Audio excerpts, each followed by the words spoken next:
Pemirsa, warga binaan Lapas Muara ini mendapatkan keterampilan saat menjalani masa hukuman di lapas sebagai bekal agar bisa bertahan saat berada di tengah masyarakat. Tahap. Untuk menandatangani prasasti sarana kerja pembuatan paving bom. Bupati Muara ini bersama Kakanwil Imigrasi Pemasyarakatan Sumatera Selatan, Direktur Perawatan Kesehatan dan Rehabilitasi Direktorat Kementerian Imigrasi dan Pemasyarakatan Republik Indonesia, dan Kalapas Muara Inim meluncurkan 3 program bagi warga binaan Lapas Muara Inim. Peluncuran program ini agar warga binaan bisa mendapatkan keterampilan saat menjalani masa hukuman di lapas. Ini juga sebagai bekal mereka untuk bisa bertahan saat berada di tengah masyarakat.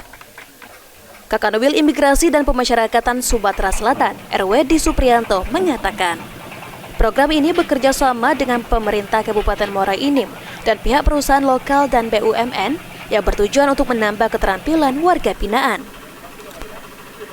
Program keterampilan pembuatan paving dan bakery bertujuan untuk menambah keterampilan warga binaan dan bisa mendapatkan penghasilan bagi mereka dan lapas. Wartalso sebagai fasilitas yang disediakan Lapas Muara Inim untuk warga binaan. Bahkan semua program yang diluncurkan Lapas Muara Inim baru pertama kali dilakukan lapas se-Sumatera Selatan, sehingga dapat menjadi percontohan bagi seluruh lapas di Sumatera Selatan.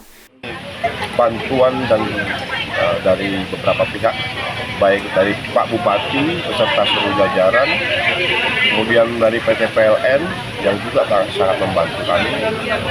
Ini bentuk sinergitas yang sangat baik yang perlu dicontoh oleh tempat-tempat lain ya. Mendorong yang lain di kabupaten lain di Sumsel ini, lapas-lapas lain juga bisa mencontoh Lapas Muara Inim yang bisa menjadi sinergitas yang sangat baik dengan pemerintah daerah maupun dengan pihak-pihak lain. Dengan mendapatkan keterampilan dari lapas, warga binaan dapat bersaing dalam mengembangkan kemampuan untuk mendapatkan pekerjaan atau bidang usaha. Mardiansyah, PAL TV.